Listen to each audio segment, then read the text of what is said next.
नमस्कार दोस्तों, किशोर एस्ट्रोलॉजी में आप सभी का पुनः स्वागत है। और जैसा आप सब देख रहे हैं, आज हमारे साथ फिर से हमारे परम आदरणीय मित्र कुमार गणेश जी जयपुर से हैं। और जैसा कि आप सब जानते ही हैं, बहुत अच्छे अंक शास्त्री होने के साथ साथ ज्योतिष में भी अच्छी पकड़ रखते हैं, राजनीतिक समीक्षक भी हैं, साथ साथ फिल्म जगत से भी जुड़े हुए हैं, नाट्य कलाकार भी रहे हैं, कॉलेज में प्रोफेसर भी रहे हैं। मतलब जितनी तारीफ की जाए उतना इनके बारे में कम है। लेकिन हमारा यहाँ जो कंसर्न होता है, क्योंकि एक ज्योतिष मंच है और हम ज्योतिष दृष्टिकोण से या अंक ज्योतिष के माध्यम से हम यहाँ बात करेंगे।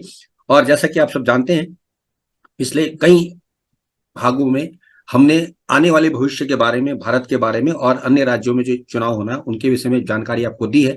तो आज मैंने दोबारा से इनको इसीलिए ही बुलाया है ताकि हम ये जाने कि आने वाली जो ये 4 विधानसभाएं इलेक्शंस हो रही हैं उसमें आपको क्या होता दिख रहा है। और यहाँ मैं आपको एक बात और बता दूं कि जैसा हमने प्रिडिक्ट किया था, करीब करीब 7 महीने हो गए इस बात को, कि दिल्ली में कुछ ऐसा होगा जो किसी ने सोचा नहीं होगा। और वो उसके लिए मैं कुमार भाई साहब को बधाई का पात्र समझता हूं। उन्होंने बहुत बात पहले कह दी थी कि ऐसा ही होगा। और आप देखिए, जो पशुपेश बात दिल्ली में चल रही है, धीरे धीरे समझ में आ रहा है कि कहीं ना कहीं केजरीवाल जी घिरते जा रहे हैं और उनका बुरा समय आरंभ हो चुका है।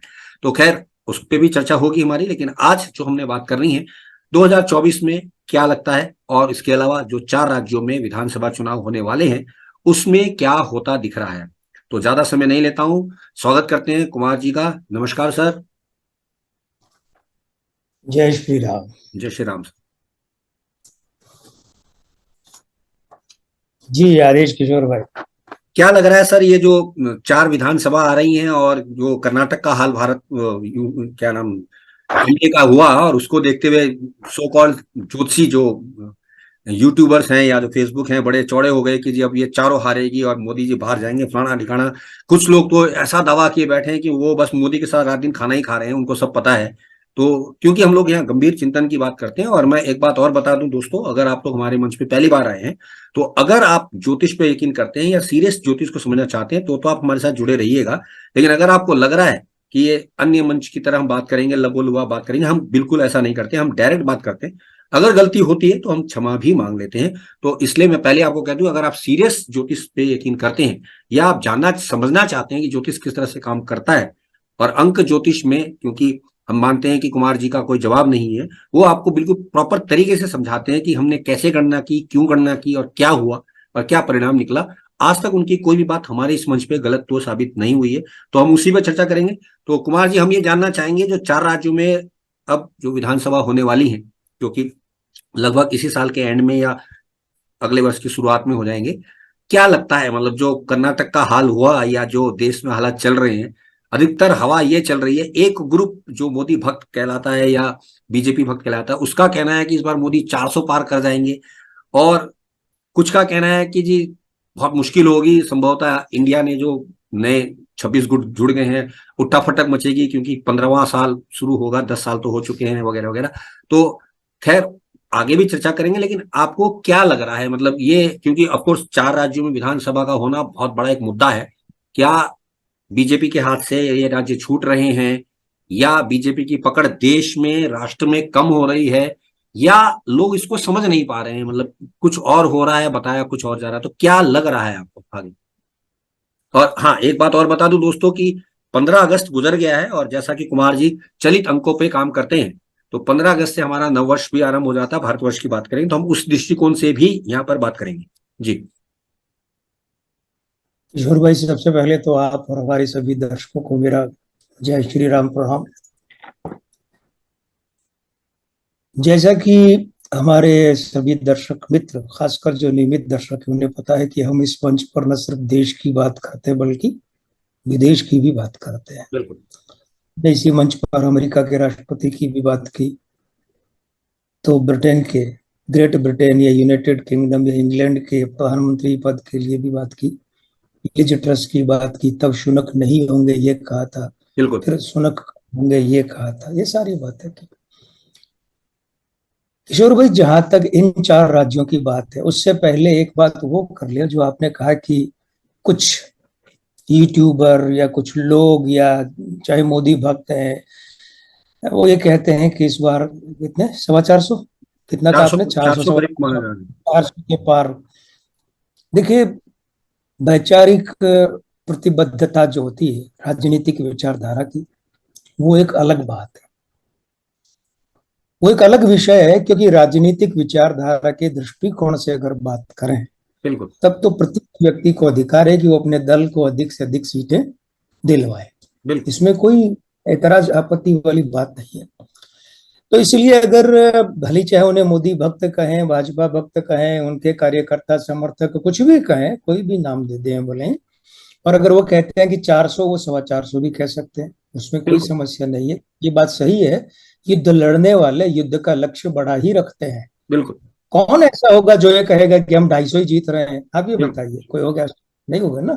और बात सही है, युद्ध जीतने का लक्ष्य रखेंगे तब जाकर के युद्ध में संघर्ष हो पाता है, बिल्कुल पहले हथियार डालने पे कुछ नहीं। तो मैं उस बात को उस दृष्टिकोण से लेता हूं, मैं इस गंभीरता से नहीं लेता कि उसमें कोई ज्योतिषीय गंभीरता होगी, मैं ये बात सोचता ही नहीं, इसलिए उस पर ज्योतिषीय टिप्पणी करना तो नितांत अनावश्यक है। दूसरी बात यह है कि देखिए क्या होता है कि जो ये कहा जाता है वो किस आधार पर कहा जाता है? सिर्फ मोदी जी के आधार पर सवाल ही नहीं उठता। ज्योतिषीय गणना में मोदी जी के जन्म के अंकों की गणना तो कभी हो ही नहीं पाती, क्योंकि प्रधानमंत्री का ज्योतिषीय गणना में कोई वजूद नहीं रहता सिवाय एक भाग के। एक भाग के, एक भाग मतलब, अच्छा दूसरा, उसमें भी प्रत्येक दल की जो गणना है प्रत्येक राज्य में अलग है। उदाहरण के लिए राजस्थान में प्रमुख गणना जो होगी वो होगी भाजपा कांग्रेस के बीच में। जी तो बिल्कुल मोदी जी क्या होंगे? भाजपा कांग्रेस, भाजपा के राष्ट्रीय अध्यक्ष, कांग्रेस के राष्ट्रीय अध्यक्ष, इनके बीच में 5 में से एक हिस्सा 20% मोदी जी के अंक काम आएंगे, 20%। लेकिन ये बात केरल में होगी क्या?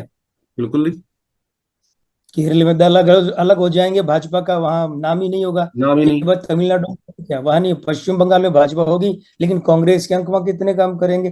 तो हर राज्य में उस दल के राज्य के प्रतिनिधि के अंक भी तो काम करते हैं ना। बिल्कुल और असल में देखा जाए तो इस गणना के हिसाब से 20% भाग मोदी जी के खाते का आता है, और सिर्फ 20% के आधार पर 100% के बारे में बात करना अतिशयोक्ति या तिरंजनापूर्ण हो जाता है।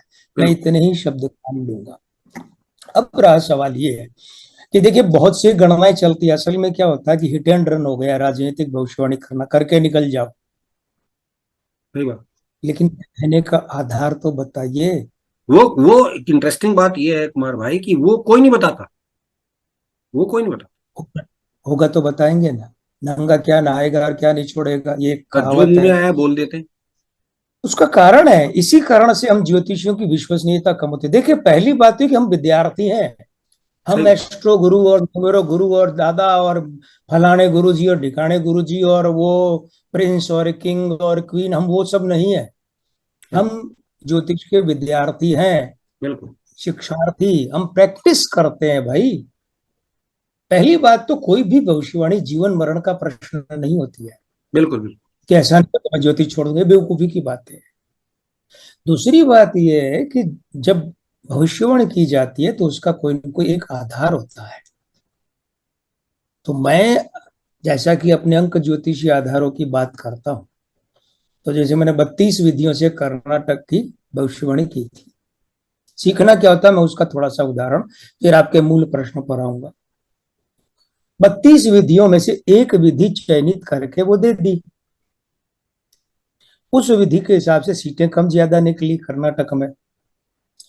तो फिर 32 विधियों में से मैंने देखा कौन सी विधि है जो परिणाम के बहुत निकट रहती है, वो विधि पकड़ में आ गई। उनमें से एक विधि वो भी थी जिसे फाइनली मैंने नहीं चुना था, लेकिन एक विधि वो भी थी। अब उस विधि को इन चारों राज्यों में काम लेंगे, अगले लोकसभा चुनाव में काम लेंगे। बिल्कुल यही बिल्कुल। तो सीखना है, प्रैक्टिस करना। अब देखिए दूसरी बात क्या है, चारों राज्यों के भाजपा के हाथ से निकलने की बात करना ही गलत है, क्योंकि तेलंगाना में भाजपा का क्या वजूद है? बिल्कुल बिल्कुल। तेलंगाना में जो पहले तेलंगाना राष्ट्र समिति थी, TRS, वो कुछ समय पहले भारत राष्ट्र समिति BRS हो गई है, उसका नाम परिवर्तन हो गया। अब हम क्या करेंगे कि जब से वो भारत राष्ट्र समिति बनी है ना, वो दिनांक काम लेंगे, चुनाव आयोग में वो दिनांक कौन सी है वो लेंगे। तो उस दिनांक के अनुसार अगर देखा जाए तो कुछ सीटें तेलंगाना में केसीआर यानी के चंद्रशेखर राव मुख्यमंत्री जो है उनकी कम होती है बीआरएस की। दूसरे अगर हम ये बात करें केसीआर, तो केसीआर का जन्मदिन है 17 फरवरी 1954।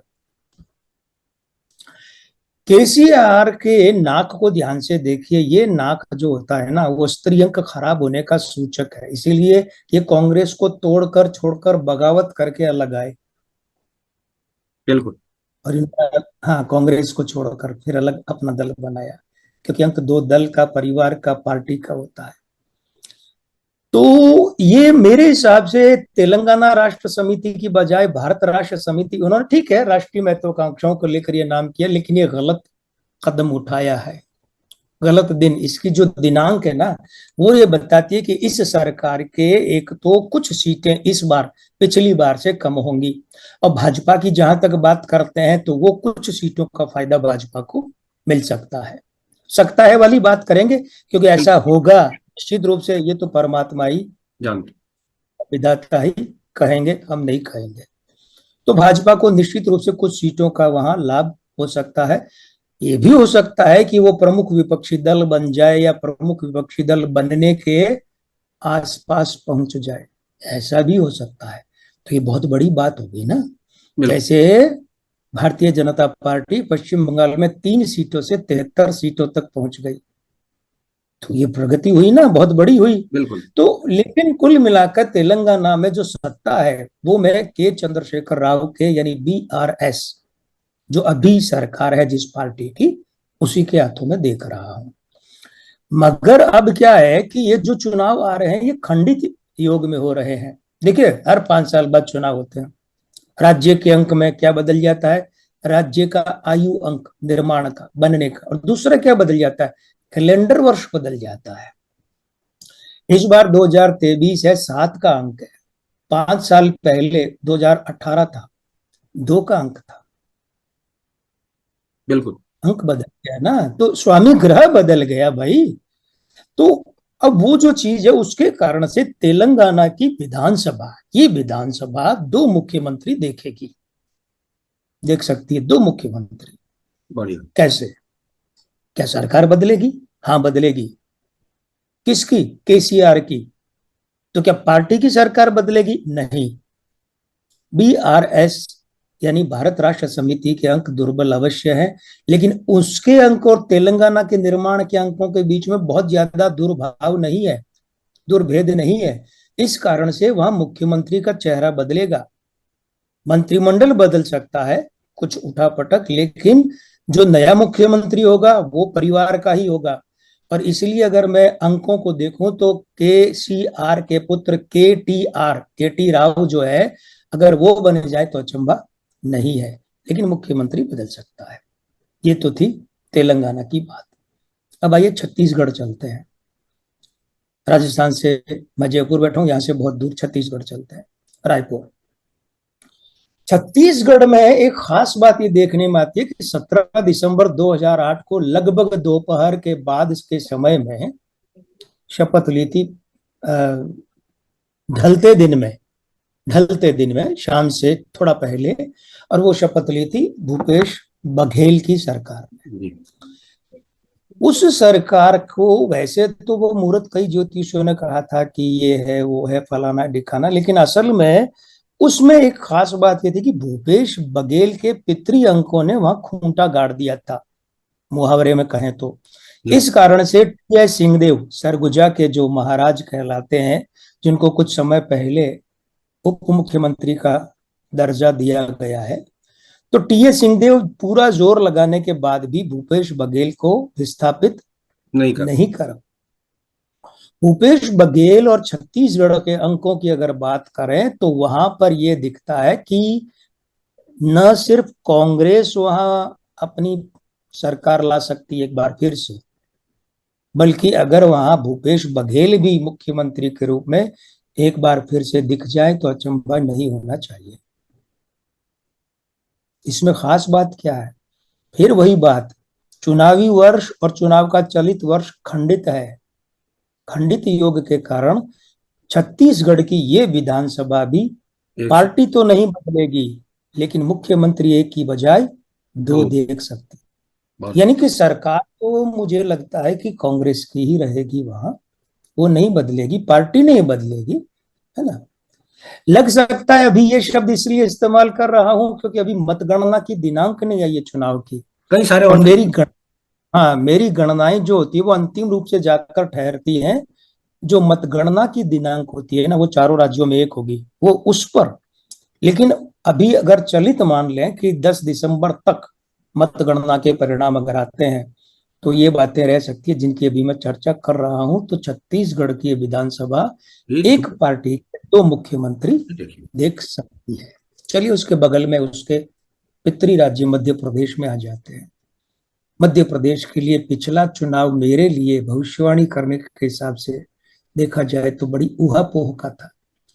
2-3 गणनाओं में से अधिकतर गणनाओं में कांग्रेस आगे आ रही थी, एक गणना में भाजपा आगे आ रही थी, एक गणना में इतना कम अंतर था कि फैसला करना बड़ा कठिन हो गया था, क्योंकि ज्योतिषी है, निर्मम कसाई तो है नहीं, कहीं न कहीं भावनाएं जोर मारती है तो गलती कर बैठते हैं, इसलिए ज्योतिषीय गणना में भावनाओं का स्थान नहीं होना चाहिए। तो इस बार जो है ये देखने में आ रहा है कि अगर वर्तमान जो प्रदेशाध्यक्ष हैं कांग्रेस के कमलनाथ और वी.डी. शर्मा है भाजपा के, अगर यही रहते हैं, हालांकि समय इतना कम है कि बदलता नहीं दिख रहा है मामला, और अगर मुख्यमंत्री यही रहते हैं तो ध्यान दीजिएगा, यही चेहरे मैदान में रहते हैं तो भारतीय जनता पार्टी के लिए मामला खटाई में पड़ता दिख रहा है।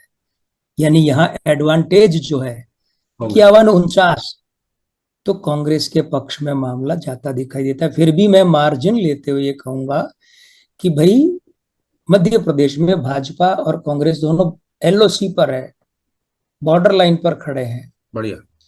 फिर भी मामला थोड़ा सा धक्के से जा सकता है, थोड़ा इधर भी जा सकता है। मतगणना आएगी तो पता चलेगा कि मतगणना की दिनांक सही सही क्या बताती है। लेकिन कांग्रेस के लिए उत्साह वाली बात है कि छत्तीसगढ़ जीतने के बाद में, जीतती दिखाई देने के बाद में, वो मध्य प्रदेश में भी बढ़ने दिखाई दे रही है। भाजपा के लिए दुख की खबर हो सकती है मध्य प्रदेश, लेकिन राजस्थान अगर आएंगे तो भाजपा वालों के चेहरे पर मुस्कान आ सकती है, क्योंकि मेरे हिसाब से कांग्रेस यहाँ रिपीट होने नहीं आ रही है।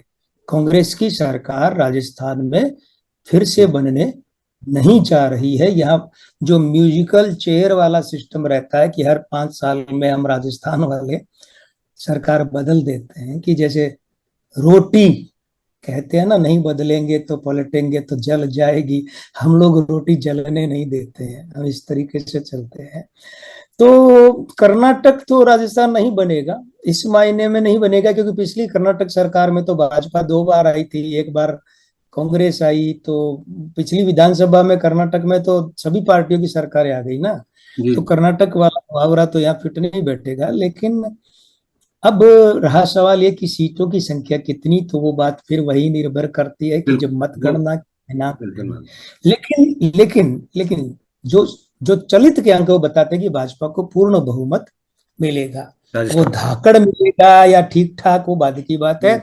और रहा सवाल मुख्यमंत्री का, देखिए तेलंगाना और छत्तीसगढ़ में हम बात कर चुके हैं, और मध्य प्रदेश में ध्यान रखिएगा कांग्रेस के जीतने की सूरत में वहां कमलनाथ पहले मुख्यमंत्री बनेंगे, लेकिन खंडित जनादेश के कारण से किसी भी पार्टी की सरकार बने, मैं मार्जिन रखकर बात कर रहा हूं, मध्य प्रदेश में किसी भी पार्टी की सरकार बने, मुख्यमंत्री वहां भी 2 होंगे। मुख्यमंत्री मध्य प्रदेश में भी 2 बार 2 अलग अलग लोग बनेंगे इसी विधानसभा में जो 2023 में बनने जा रही है। और रहा सवाल राजस्थान का, तो राजस्थान में भाजपा की सरकार तो नहीं बदलेगी, लेकिन मुख्यमंत्री यहां भी 2 बनेंगे। 2023 से 2028 के बीच की विधानसभा राजस्थान में 2 मुख्यमंत्री देख सकते हैं। देखिए अब रहा सवाल ये कि जैसे आपने चेहरों की बात की, कौन सा चेहरा, छत्तीसगढ़, तेलंगाना, मध्य प्रदेश में हमने बात कर ली, चेहरों की बात कर ली। राजस्थान, देखिए क्या होता है किशोर भाई और सभी दर्शकों, हम जब भी कोई गणना करते हैं तो उस गणना में हमेशा ये देखा जाता है कि उपलब्ध चेहरे जो हैं उन सबको लिया जाता है, उन सबका आकलन किया जाता है, फिर ये देखा जाता है कि इन सब में बलिष्ठ अंक किसके हैं। हम मानते हैं कि वो आदमी मुख्यमंत्री बन सकता है। अभी एक लिंक चल रहा है गुजरात के कोई ज्योतिषी महोदय का, और उनका कहना है कि वसुंधरा राजे मुख्यमंत्री नहीं बनेगी। देखिए, किसी भी व्यक्ति के खुद के अंकों में पहली बात तो ये बात प्राय मिलती नहीं कि वो बनेगा या नहीं बनेगा। बन सकता है वाली बात है और नहीं बन सकता है वाली बात है। क्योंकि ये तो वही बात है जैसे बिहार के वक्त में सब कह रहे थे तेजस्वी मुख्यमंत्री बनने जा रहे हैं। तेजस्वी की कुंडली बहुत तेजस्वी थी, लेकिन इतनी पर्याप्त नहीं थी कि नीतीश की कुंडली को मात दे दे।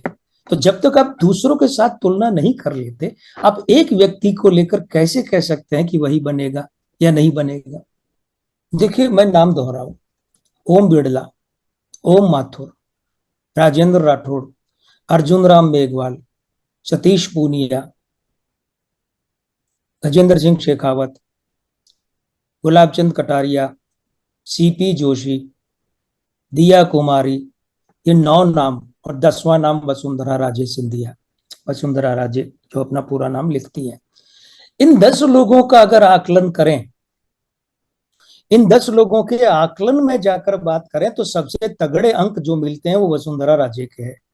अब आप इसको ज्योतिष की भाषा में, सरल भाषा में बनाकर क्या कहेंगे? मुख्यमंत्री बनने की दौड़ में कौन है सबसे आगे? वसुंधरा राजे। ये तो हम तो भी जो सब हाँ, तो जो दौड़ में सबसे आगे है, हाँ, जो दौड़ में सबसे आगे है उसके लिए तो कह सकते हैं कि वो बन सकती है। बिल्कुल। सिर्फ वसुंधरा राजे के अंक देखकर कैसे कहें कि बन सकती है या नहीं बन सकती है? वो तेजस्वी वाली बात है। तेजस्वी के अंक तो बहुत प्रबल थे, लेकिन नीतीश के अंक उससे भी प्रबल थे। ये तो दौड़ है ना, दौड़ में आप दूसरों से कितना आगे हैं इससे फर्क पड़ता है। आपने कितना रिकॉर्ड बनाया, जैसे हमारे होता है ना, कई बार हमारे खिलाड़ी दौड़ते हैं, एशियाई रिकॉर्ड बना दिया पर ओलंपिक के लिए क्वालिफाई भी नहीं कर पाए। रिकॉर्ड क्या बना दिया? एशियाड का रिकॉर्ड बना दिया, कॉमनवेल्थ का रिकॉर्ड बनाया, और ओलंपिक के लिए क्वालिफाई नहीं कर सके। तो क्या करें इसका? तो उस तरीके से दूसरा क्या, देखिए इसमें एक आदमी की जन्म दिनांक पर गौर करनी पड़ेगी, अश्विनी वैष्णव, 18 जुलाई 1970। अब ये जो दिनांक अगर ठीक है तब तो देखिए अश्विनी वैष्णव इस दौड़ में डार्क हॉर्स या छुपे रुस्तम साबित हो सकते हैं। ये बहुत बड़ी और बात अगर बहुत बड़ी बात कर रहे हैं आप, क्योंकि हाँ, जितना हम समझ पा रहे हैं वसुंधरा जी का सिक्का मजबूत है, लेकिन आपने एक नया नाम दे दिया है। और दर्शकों, यहाँ मैं आपको बता दूं कि कुमार जी कोई भी बात बिना किसी कैलकुलेशन के या ज्योतिषीय गणना के बिना नहीं कहते हैं। तो ध्यान रखिएगा जो नाम इन्होंने बता दिया है, और ऐसा ना हो कि कल आप कहें कि जी एक मात्र ऐसे ज्योतिषी है जिन्होंने ये बात बोल दी थी। तो एक बहुत बड़ी एक भविष्यवाणी के तौर पे मैं इसको देखूंगा कि एक सरकार तो ऑफकोर्स बीजेपी की बन रही है और एक नया मुख्यमंत्री राजस्थान को मिल सकता है। तो यहाँ इसमें एक देखिए, बात, मैं किशोर भाई, मैं बात को पहले फिर स्पष्ट कर दूं, वो जो 10 नाम है उन 10 नामों में वसुंधरा राजे के अंक सबसे भारी हैं, इसलिए वसुंधरा राजे मुख्यमंत्री बनने की दौड़ में सबसे आगे हैं। मैंने ये कहा है कि अगर अश्विनी वैष्णव की ये जन्म दिनांक सही है, ये गूगल पर उपलब्ध है, इसलिए कह नहीं सकते सही है कि नहीं है। अगर ये जन्म दिनांक 18 जुलाई 1970 सही है और इनको ऊपर से पैराशूटी कैंडिडेट के रूप में उतारा जाए तो कोई चमत्कार की बात अलग है। इसके अलावा जगदीप धनखड़ को मुझे नहीं लगता कि उपराष्ट्रपति पद से हटाकर मुख्यमंत्री बनाएंगे, ऐसा, क्योंकि संवैधानिकों के साथ इतना खिलवाड़ नहीं हुआ करता है। होने को तो दुनिया में कुछ भी हो जाए। तो जो मैं बार बार कहता हूं कि वसुंधरा राजे मुख्यमंत्री बनने की दौड़ में है सबसे आगे, उसका कारण ये है